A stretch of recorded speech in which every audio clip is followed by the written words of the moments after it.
whole gallery of cartoon heroes there, and I wonder if one day we'll see this chap up there with them. Remember him?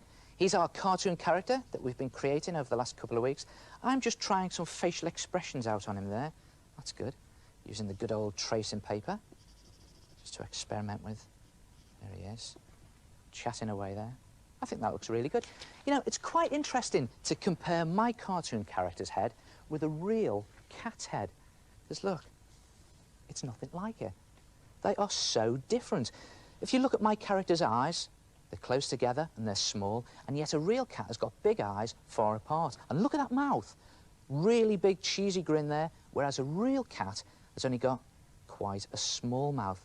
In fact, my cat is more human-like, and this is a trick a lot of cartoonists use. They make their characters with human features so that we can recognise what they're actually doing.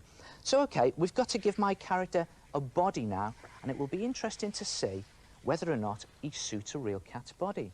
So here it goes, the moment of truth. I don't think so, that looks terrible.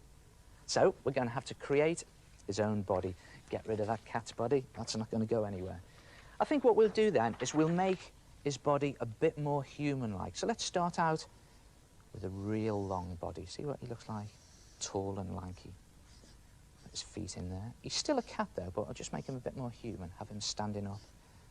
I'm just doing it rough to get the measurements right. What's that like?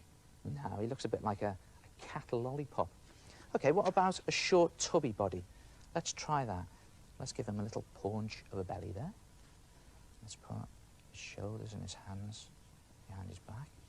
Make him nice and tubby. Give him little short, dumpy legs. Ah, now then, I think this is looking a lot better. There's his tail coming out from behind. That's looking a lot better because it's in better proportion to his head. So what about his clothes? Well, at the moment, he's got a top hat on, so let's keep his clothes nice and posh. What goes with a top hat? Yes, tails. So we'll put some posh tails on him there.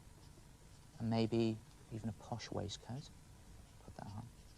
Great thing about this tracing paper is you can just keep going over and over again. And what about a pair of glasses on him? Make him look a little bit older. Or better still, a monocle. That might make him look nice and distinguished. There he is. And we could also curl his whiskers up a little bit. And there he is. I think that's getting there. I think that's beginning to look pretty good.